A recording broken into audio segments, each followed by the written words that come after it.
안녕하세요. 자유이튜브입니다. 오늘은 지소미아 진짜 중요한 것, 포지셔닝, 그리고 경제, 생존의 문제라는 제목으로 이야기를 한번 해볼까 합니다. 한일 간 지소미아가 연장되는 것으로 결론이 났습니다. 그동안 지소미아가 파기될 것이라는 이야기가 많았는데요. 결국에는 막판에 지소미아가 연장되는 것으로 결정나면서 우리나라 경제에도 긍정적으로 작용할 것이다, 이런 전망들이 있기도 합니다. 자, 그렇다면 우리가 진짜 눈여겨봐야 될 것이 무엇인지, 여기에 대해서 한번 생각해보고 앞으로 우리가 어떻게 미래를 준비하면 좋을지에 대해서도 생각해보는 시간을 가져보도록 하겠습니다. 지소미아 조건부 연장이다. 청와대가 지소미아를 연장한다고 밝혔습니다. 그러면서 일본과 수출 규제에 대해서 국장급 대화를 할 것이다, 이런 이야기가 나왔고요. 거기에 더해서 WTO 제소 절차도 중지시키면서 일본과 협의를 통해서 갈등을 원만하게 해결해 나가겠다, 이런 이야기들이 나왔습니다. 어쨌든 경제적으로 갈등이 완화되고 있다는 점, 그리고 우리나라에서도 이렇게 태도를 바꾸면서 어느 정도 유화책으로 돌아섰다는 점, 우리가 긍정적으로 볼만합니다. 그런데 지소미아는 미국의 최대 관심사였습니다. 자, 지소미아가 왜 미국의 최대 관심사였냐? 한미일 공조 체제의 기본 틀이라고 할 수가 있는데요. 일단 미국으로서는 동북아 정세에 매우 중요한 공조 체제였기 때문에 미국은 특히 한일 지소미아에 큰 관심을 쏟았습니다. 그래서 관련 기사들이 8월부터 지속적으로 나왔는데요. 최근 10월 말에 지소미아 재고를 요청할 것이다, 미국의 스틸웰 차관보가 이야기를 했고요. 그러면서 지소미아 한국에도 매우 유익한 것이 될 것이라는 말을 덧붙이기도 했습니다. 그리고 에스퍼 미 국방장관도 우리나라를 방문해서 지소미아 문제에 대해서 거론을 했고요. 그리고 미국 측에서는 지소미아가 종료됐을 때는 상상하지 못할 파장이 있을 것이다 라는 이야기가 나오면서 경제적으로도 상당히 압박을 줬다고 할 수가 있습니다. 자, 그리고 미국 상원에서는 지소미아 연장 촉구 결의안까지 나오면서 미국에게 있어서도 한일 지소미아 연장이 매우 중요하다는 사실을 간접적으로 보여줬습니다. 그렇기 때문에 우리나라가 지소미아를 유지함으로써 일단은 미국과 일본, 한국 공조 체제를 유지하면서 미국의 바운더리 안에 발을 담갔다. 자, 이런 데 의의가 있다고 볼 수가 있겠습니다. 지소미아가 어떤 의미냐? 여러 사람들과 이야기해보면 그거 하나하나 무슨 차이가 있냐? 이런 이야기 많이 들리는데요. 자, 일단 한미일 공조를 통해서 가깝게는 북한을 압박하는 거고 큰 그림으로는 중국을 압박하는 체제다, 이렇게 볼 수가 있습니다. 그래서 미국이 북한과 중국에 대한 압박을 진행하고 있는데 한국이 일단 포지션을 미국 쪽으로 정했다. 자, 이렇게 볼 수가 있겠습니다. 여기에 대해서는 지난 8월 13일 과거에 업로드한 영상 한일 갈등의 종착지 결정은 한국이 한다 해서 이야기를 했는데요. 그래서 지소미아 한미일 안보동맹에 상당한 중요한 역할을 하고 이 결정에 따라서 향후 한국의 포지션이 명확히 정해질 것이다, 이런 이야기를 했습니다. 지소미아를 파기하게 된다면 한국은 중국, 러시아, 좀 더 크게는 북한까지 이렇게 연결해서 이렇게 팀이 나눠진다고 이야기했었고요. 그렇지만 지소미아를 연장한다면 여전히 한국은 일본, 미국과 한 팀을 이뤄서 중국, 러시아, 북한과 대결하는 구도를 일단 표면적으로 형성하게 될 것이다, 이런 이야기를 했는데 이번 결정을 통해서 한미일 3국이 안보동맹을 유지하는 쪽, 그래서 이렇게 팀을 이루게 됐다. 자, 이렇게 볼 수가 있겠습니다. 물론 팀 내에서 어떤 역할을 하고 어느 정도의 노력을 기울이는가, 자, 이것은 또 별개의 문제인데요. 어쨌든 한 팀이 구성됐다, 이렇게 볼 수가 있겠습니다. 자, 그런데 여기서 포지션이 어떤데 자주 국방하면 안 되냐? 자, 이런 이야기들 나올 수가 있습니다. 실제로도 이런 이야기 저한테도 하는 사람들 많았습니다. 자, 그렇지만 이 지소미아 문제는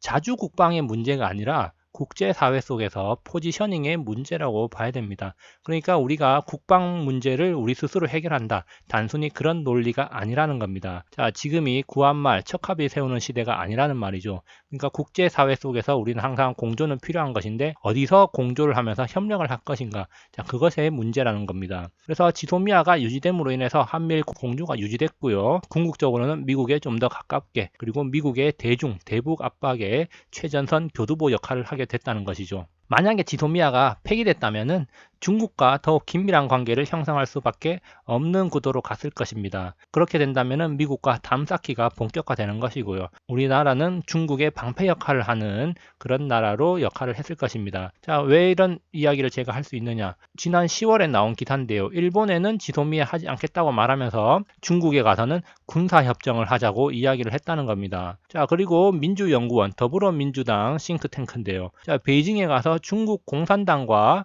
교류 협약을 체결했습니다. 자, 이런 걸로 볼 때 우리나라는 지금 중국과 상당히 깊은 관계를 맺으려고 노력하고 있었는데 이 와중에 만약에 지소미아를 폐기했다. 그렇다면 확실하게 중국과 긴밀한 관계를 형성하는 것이다. 자, 이렇게 볼 수밖에 없었습니다. 그런데 지금 어쨌든 그 팀 내에서 역할이나 행동을 어떻게 하든 간에 팀은 한미일 팀에 들어갔다. 이렇게 볼 수가 있기 때문에 그 안에서 행동을 어떻게 하든 간에 현재는 지금 한미일 공조체제 유지로 가는 것이다. 이렇게 확인을 하면 됩니다. 자, 그래서 우리가 좀 더 주목해야 될 점은 지금이 아니라 조금 더 먼 미래가 중요하다는 겁니다. 일단 지소미아 연장 결정이 되면서 당분간은 안심할 만하다. 그렇지만 조건부라는 말을 걸면서 언제든지 폐기할 수도 있다라는 이야기를 하고 있는데요. 자, 이것은 선거용 멘트라고 할 수가 있겠고요. 자, 불확실성이 여전히 존재한다는 점에서 아직까지는 완벽하지 않다. 자, 그러면서 내년 봄까지 간헐적으로 이슈화를 자꾸 시키면서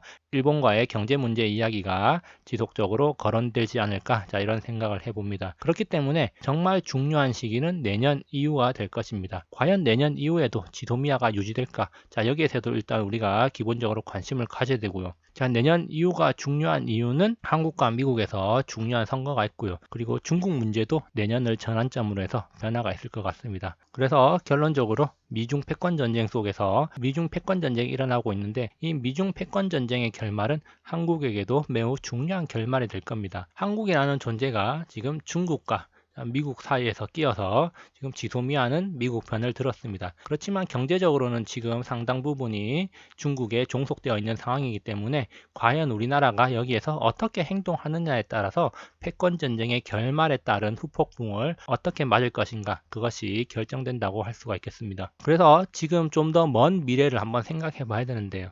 자, 지금 현재 글로벌 경제 패권은 누가 쥐고 있는가를 한번 생각해 봐야 됩니다. 자, 금융 패권, 군사 패권, 그리고 석유 패권, 세계 최대 소비시장, 국제 신용평가사 등은 모두 누가 가지고 있는가? 바로 미국이라고 할 수가 있겠죠. 자, 그러면서 한국에게 생각할 시간을 주겠다라고 하면서 미국이 협상 중에 자리를 박차고 나가기도 했고요. 자, 무디스는 한국 기업들에게 무더기 신용 강등을 할 수도 있다고 경고하고 나선 바 있습니다. 자, 그리고 트럼프는 중국에게 내가 원하는 합의를 해야 된다. 불발 시 관세를 더 올릴 것이라고 하면서 중국을 압박하고 있습니다. 자, 세계 경제에서 지금 갑은 누구일까요? 자, 우리는 그것을 잘 생각하고 그렇다면은 누구와 좀 더 긴밀한 관계를 유지하면서 최대한 이익을 챙겨야 될까? 그것을 한번 생각해 볼 필요가 있겠습니다. 그리고 한 가지 중요한 것, 지소미아의 목적이 무엇인가를 우리가 생각해 봐야 됩니다. 자, 표면적으로는 지소미아는 북한의 동향을 감시하는 것이죠. 자, 그렇지만 이 북한의 동향을 감시함과 동시에 중국에 대한 압박도 있는 겁니다. 사실 북한은 표면적인 이유, 그냥 격가지라고 할 수가 있겠고요. 실질적으로는 중국에 대한 압박이라고 할 수가 있겠는데 만약에 이 중국을 압박할 필요가 없어진다면은 과연 한일 지소미아를 유지할 필요가 있을까? 자, 여기에 대해서 의문을 가지지 않을 수가 없습니다. 그러면은 중국 압박할 필요가 없어지면 러시아도 있고 북한도 있지 않느냐? 자, 러시아는 이미 미국의 딸랑이가 됐습니다. 그렇기 때문에 사실 러시아는 종이 호랑이에 불과하고요. 자, 그럼 북한이 미사일로 미국을 공격할 수도 있지 않느냐? 자, 이런 생각을 할 수가 있습니다. 왜? 대륙간 탄도미사일을 열심히 개발하고 시험 발사를 하고 있습니다. 그렇지만 과연 북한이 진짜 미국 본토에 미사일을 날릴 것인가? 자, 오사마 빈라덴 아들까지 사망했습니다. 그리고 트럼프가 중대 발표를 했죠. IS 수계, 알 바그다디 사망했다. 미군이 급습하자 자폭을 했다. 자, 그러면서 김정은 제거는 언제 어떻게 할까라는 이야기까지 지금 나오고 있습니다. 자, 이런 상황에서 지금 북한이 과연 미국에 미사일을 발사한다? 과연 그럴까요? 자, 누구나 다 사람은 살고 싶어 합니다. 김정은 막강한 권력을 누리면서 살아가고 있는데 과연 당장 지하 땅굴에서 생활하면서 죽음을 기다려야 된다고 생각한다면 참으로 비참할 수밖에 없을 겁니다. 과연 그런 삶을 선택하게 될까? 제가 봤을 때는 가능성은 제로라고 봅니다. 그렇기 때문에 중국을 압박할 필요가 없어진다면 당연히 동북아의 긴장은 사실상 사라진다. 자, 이렇게 볼 수도 있을 것입니다. 자, 그래서 중국에 대한 견제가 필요 없어질 때를 우리가 한번 생각해 볼 필요가 있다는 겁니다. 자, 그때가 되면은 전공에 대한 논의가 있을 것입니다. 미국 편에 서서 어떤 행동, 어떤 역할을 했는가에 따라서 처우는 달라질 수 있습니다. 만약에 미국과 적극적으로 공조체제를 유지해서 미국에 협력하면서 압박에 동참했다면 그렇지 않고 표면적으로는 미국과 공조체제를 유지했지만 내면적으로는 맨날 딴짓이나 하고 스파이 짓을 했다. 자, 과연 그랬다면 어떻게 될 것인가, 나중에 경제적으로 어떤 상황이 도래할 수 있을까, 우리가 여기에 대해서 한번 생각을 해봐야 될 것 같고요. 자, 중국에 대한 견제가 필요 없는 시점이라는 건 과연 무엇을 말하는 것인가. 자, 이 시점이 중국 경제가 과연 온전히 굴러가는 상태일까를 한번 생각해 봐야 됩니다. 자, 제가 생각했을 때는 중국 경제가 삐걱대고 있을 그런 시기라고 볼 수가 있겠는데요. 자, 그럴 때 한국 경제는 과연 어떻게 될 것인가, 그렇다면 살아남을 수 있는 방법은 무엇일까. 자, 여기에 대해서 한번 생각해 봐야 되는데, 과연 우리가 이 상황에서 미국의 협력이 없이 온전하게 우리나라 경제가 원활히 돌아갈 수 있을까. 자, 이런 생각을 또 하게 됩니다. 결론입니다. 이솝 우화의 박쥐 이야기가 전해주는 교훈은 무엇일까? 우리가 곰곰이 생각해 볼 필요가 있습니다. 자, 우리는 회사에서 아니면 학교에서 사회에서 자, 박쥐 같은 사람을 많이 봅니다. 그 사람들이 맞이하는 최후는 어떤지 그것을 생각해 보면 될 것 같습니다. 수서양단이라는 말이 있습니다.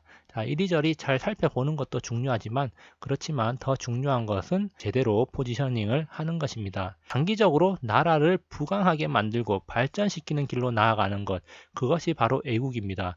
나라를 잘 살고 국민들이 잘 사는 것이 잘 살도록 할 수 있는 게 애국이지, 어떤 이념을 강조하고 주입하는 것, 그런 것이 애국이 아닙니다. 지금은 구한말처럼 척화비 세우고 자주자주 이런 거 외치는 게 능사인 시절이 아니라는 겁니다. 국제사회 속에서 포지셔닝을 빠르고 확실하게 해야만 살아남는 시점입니다. 많은 나라들이 지금 계산기 두드리면서 과연 어디에 서면은 나라에 좀 더 이익이 될까? 자, 그것을 생각하고 있다는 점을 명심을 해야 됩니다. 자, 지도미아. 단기적으로는 경제에 긍정적이라고 할 수가 있습니다.